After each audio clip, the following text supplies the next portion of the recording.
welcome to today's video. I'm Dania, I'm a politics student and I'm a fashion lover, and today I wanted to talk about something that I've kind of been thinking about for a while now, and that's fast fashion and trend cycles and the accelerating trend cycle and how we can be more sustainable. If this topic is of interest to you, please like and subscribe so I know that people want to see this type of content. Anyways, let's get started. First of all, let's talk about the rise of fast fashion and the fall of slow fashion. Fast fashion is defined as inexpensive clothing produced rapidly by mass market retailers in response to the latest trends. And I'm sure it needs no explanation as to how popular fast fashion is. But of course, fashion hasn't always been this quick and easily produced. According to sanvt.com, I don't know exactly how to pronounce that, before the 1800s, fashion and clothing were quite slow, and trends, if you can even call them that, lasted decades, even centuries at times. Like, how long were people wearing those massive dresses? This is not very historically accurate, maybe ignore that bit.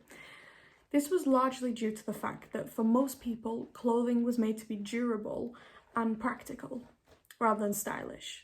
Now, this doesn't necessarily mean that clothes were ugly, but people preferred more practical clothes over stylish clothes. Do you know what I mean?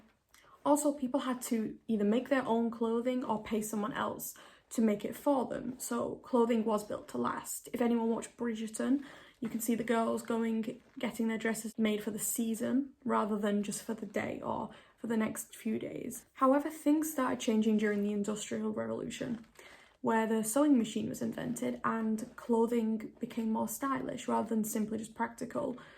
However, this also led to the creation of sweatshops, as we know them now, where working class, mostly women and actually even girls, young children, worked long hours for very little pay and sometimes even no pay to produce clothing en masse, which began to take over the fashion world and clothing stores in around the 1960s, and especially after World War II, where consumers were actually encouraged to spend money on luxury items like consumer goods and fashionable clothing in order to support and rebuild the local economy. This then brings us to the 1990s, where the term fast fashion was created by the New York Times to describe fashion retailer Zara's fast production model. And today, fast fashion has grown to a level unseen in previous generations, with sites like Shein uploading sometimes 10,000 new products a day. Also, the rise of fast fashion has likely contributed to the decline and even bankruptcy of many slow fashion retailers, many of which produce timeless, sustainable clothing, most notably BHS,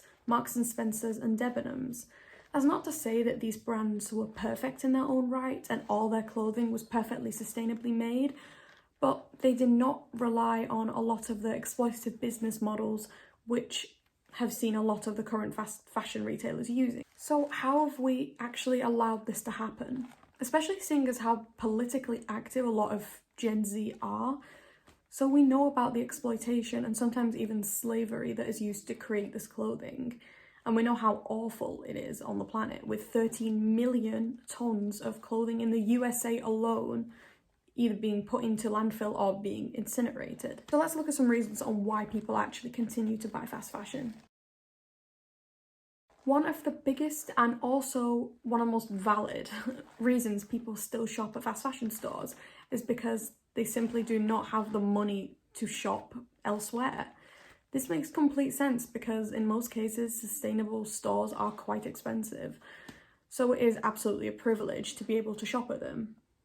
Therefore, many people on a lower income and many people who do not have a huge amount of disposable income choose to shop at sites like Shein and H&M because you can buy nice new clothing without spending too much. I think it is important to mention here that if you are in this category of consumers, you are not the problem and you are not keeping these businesses afloat. In a capitalist society where the poor are exploited to make the rich richer and the poor stay poor, it is completely understandable that many of us have no choice but to shop at these places, even if we don't want to. So please do not feel guilty because these corporations are getting rich off the backs of the poor and they want us to feel bad so we can buy their greenwash products, which I will get onto later. Another big reason why people still shop at fast fashion stores is because they seem to be some of the only brands with inclusive sizing. For years now, plus size people have struggled finding trendy, affordable clothing that cater to their bodies. And after this came to light and people started realizing this, a lot of fast fashion retailers decided to cash in on that. And now a lot of them offer quite a big size range, with websites like Shein offering up to size 24 on their products. Because of this, it is unrealistic and almost tone deaf to just expect people that are maybe plus size or even very petite to just be able to just go thrifting or buy from sustainable sites, because many of which just do not cater to their bodies. And it's not fair that fashion is exclusionary, because we went through that phase in the early 2000s.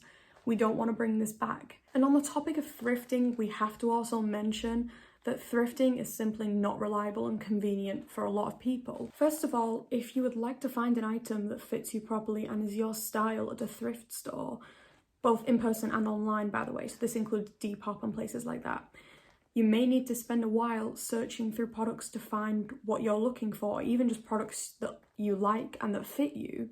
People with children, jobs that require long hours, and people with disabilities, amongst others, simply may not have the time to search stores for hours looking for one item, especially when that same item can be ordered online from a fast fashion store in minutes or picked up in person in an hour on the way back from work or the weekly shop. Therefore, expecting people to dedicate long hours of their time to this is just unrealistic. Also, with the recent rise in thrifting and vintage clothing, capitalism and the supply and demand chain has caused the prices of these products to increase.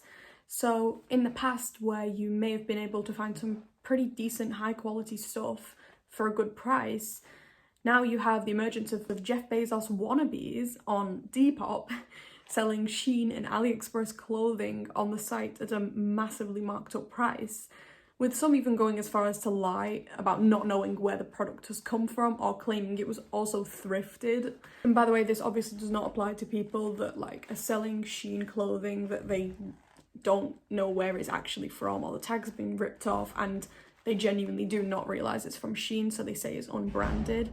I mean the people that voluntarily rip the tags off clothing and then claim it's thrifted, or they don't know where it came from, or even that it's vintage sometimes, because I have seen that myself. This also brings us along to the topic of greenwashing, which is a process where a brand will use certain language and colours to try and make you believe that the product is more environmentally friendly and sustainable than it actually is. What a lot of consumers have been surprised to know is that a lot of so-called sustainable brands are actually owned by larger fast fashion companies, and this is another reason why people continue to buy fast fashion, because they simply cannot trust any retailer anymore, as every store is either not making any effort to become more environmentally friendly or is greenwashing to a bit more environmentally friendly. Therefore, many consumers have come to the conclusion that it is just too risky to spend their hard-earned money on supporting a brand that may be just as unsustainable and exploitative as the brands they currently shop from,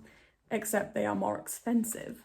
And this is quite reasonable. The average person does not have tons of money to part with when it comes to fashion and non-essential items, especially people who work low-paying jobs with long hours.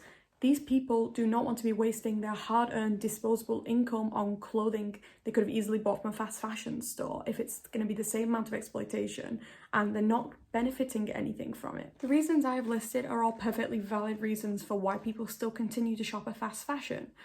But that doesn't mean we cannot do our bit to prevent tons of clothing going to landfill every year, with a lot of the clothes that go to landfill having a lifespan of less than 1 year, and many of which have not even been worn at all. And I think regardless, we can still fight to stop this in some way. By the way, a quick disclaimer, this is not a lecture on how you need to change your life because you are not good enough and you are the reason the environment is ruining.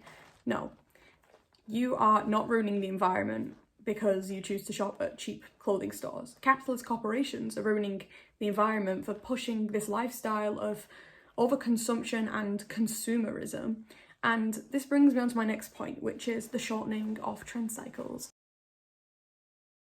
Now, to prove how short trend cycles have become nowadays, I want you to do an experiment. Watch any episode or any video clip of the show Friends. Watch one from the start of the show and one from the end of the show's run, so the last season. Now, did you notice anything? What I've noticed is that from the entirety of the show's run in the 90s, the fashion they wore on the show had not changed a massive amount as the series went on. Now, another part of the experiment, watch any episode of a show that's come out in the past 5 years.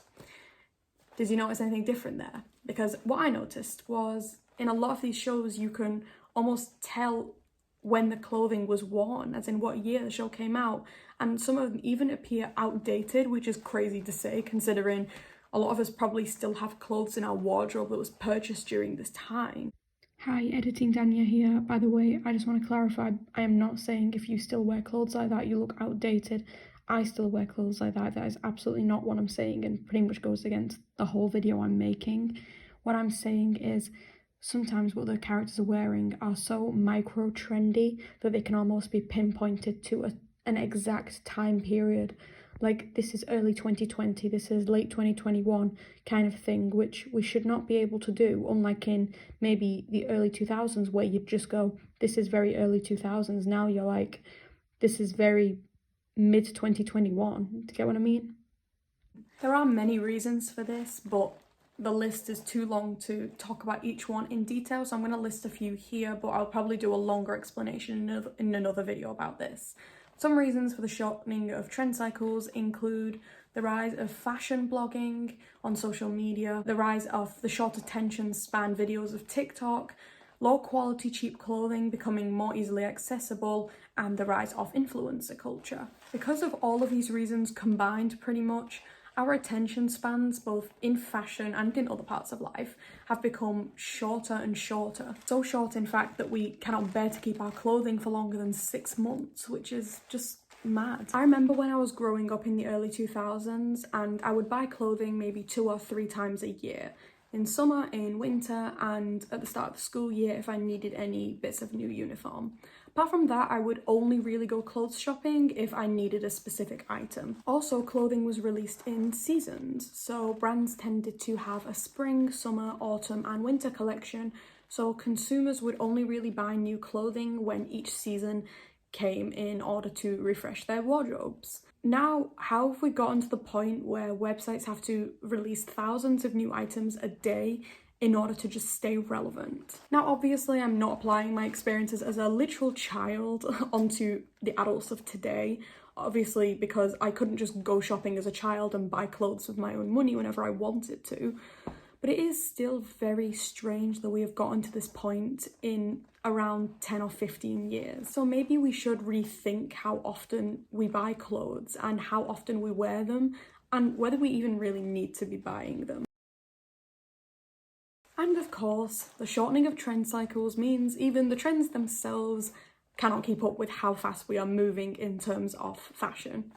Which brings us on to the introduction of microtrends, which are essentially regular trends on steroids, with lives so short that they feel like a fever dream to many people and are barely remembered when having a conversation about the trends of the time.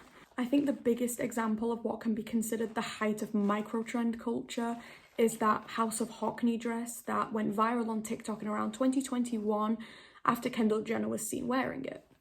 The sad part is about this dress is that House of Hockney, the brand that created the dress, is actually quite a sustainable brand from what I've heard. But anyways, not only did this dress go viral on TikTok, but people started buying dupes of it from fast fashion sites like Shein and AliExpress, which, by the way, I'm not completely angry at because the original dress was about £90 and not everyone can afford that. I certainly can't.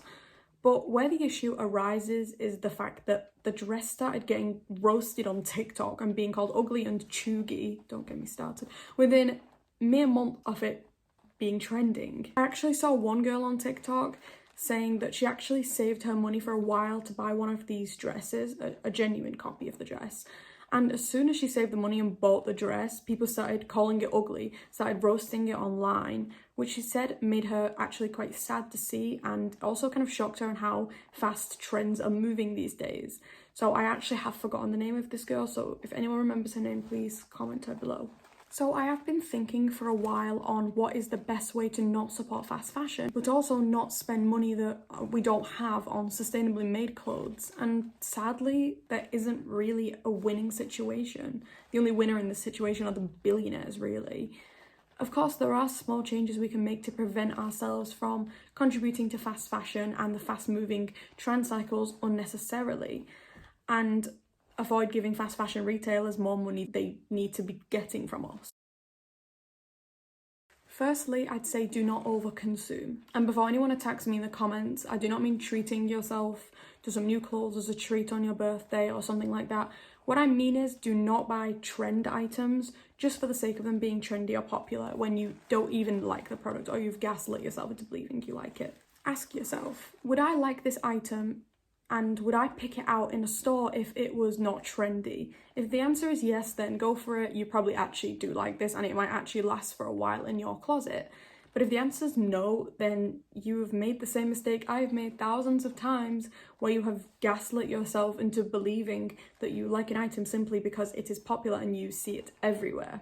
At this point, take a step back and think about how many times you will wear this item and how many wears you'll actually get out of it. Another thing I like to do is to see if I have anything at home that could easily be worn with the item I am buying. For example, if I want a new pair of jeans, I will think about all the tops that I have at home, and if I don't have any top that could be styled with the new jeans that I'm buying, then they're probably not worth purchasing, because you should not have to purchase 10 new items to make one item work. Do not buy something and shoehorn it into your closet because you probably won't wear it again. Capitalist culture has pushed this narrative onto us that we need to constantly be updating our wardrobe to look a certain way, to feel a certain way, to be more successful and to prove our worth. But all of this is nothing more than a marketing tool. You will not be more successful because you bought an outfit that makes you look like a billionaire. You will probably be more successful if you change your mindset, work towards your goals, focus on them, and find ways of getting there, no matter what they are. Another big important thing we can do that can really help both our wallets and our environmental journey, I guess, is to stop buying clothes when we are bored. And this is honestly one of the hardest things I've had to come to terms with whilst changing my fashion habits, because it's just so easy to get distracted and end up ordering a load of clothes online that you never actually needed just because you have nothing better to do. However, this is also a tool used by corporations to get us to spend more money. The simplicity and the enjoyment of ordering clothes online keeps us addicted and locked in, so we keep coming back for more. And the thing is, no matter how much we buy, it will never feel like enough. There will always be someone with what looks to be nicer clothing, a perfect closet, and all the trendy new items. But if you keep buying clothes as a fun treat or a nice day out with friends, and not a daily occurrence or a pastime when you are bored, it's more exciting. So try and keep yourself distracted in a more positive way that does not include spending your hard-earned money on clothes you don't need and probably never wear more than once or twice, which is what I did for so long. Now I like to paint press-on nails. These are actually my real nails, though, because they've grown really long, so I thought I'd paint them. Anyways, watch movies, make TikToks and edits of my favourite movies, and watch video essays in my spare time instead of buying clothes. Another thing we can do to reduce our support for fast fashion is to normalise buying less clothes and re-wearing your clothes until you physically cannot wear them anymore. I don't know if this sounds crazy, but I was genuinely shocked when I found out how much clothes are being thrown away each year. Like, I've never thrown away clothes in my life, unless they were like absolutely unwearable, unrepairable, like old socks, stuff like that. I've always either donated them or sold them online. Like, do people really throw away like perfectly fine clothing? I can't believe that. Also, I don't know if this sounds weird, but when I was around 10 or 11, I had these like black leggings, and they were probably just from like Primark or something. And I remember absolutely wearing them to death. I wore them so excessively, it got to a point where my mum had to throw them out and buy me some new leggings because they were just so tatty, and obviously 10-year-old me didn't care. So like, why are we wearing a pair of leggings 3 times and throwing them in the trash or never wearing them again? Why are we not also wearing our leggings to death until there's holes everywhere? Or at the very least, they don't fit us anymore. That way we would actually be buying a lot less and only buying new items when we either need them or as an occasional treat. So even if we are funding fast fashion because we have no choice, we are not overfunding fast fashion. So trend cycles may eventually slow down and fast fashion stores will probably not need to rely so heavily on slave labor anymore. I know I probably sound really ambitious right now, but we have to do something. Anyway guys, that's all for today's video. I hope I've taught you something, or at the very least got you thinking. And remember that today's video was meant to start a conversation and get people thinking, rather than to lecture people on how bad the lifestyles are. I myself still shop at fast fashion, and although I have significantly cut down where I used to be, it has taken me many years to get to this point, and I know how difficult it is. Please remember that you could follow all of this advice or none of the advice, and climate change and the destruction of the planet would still probably not be your fault, especially if you're on a lower income.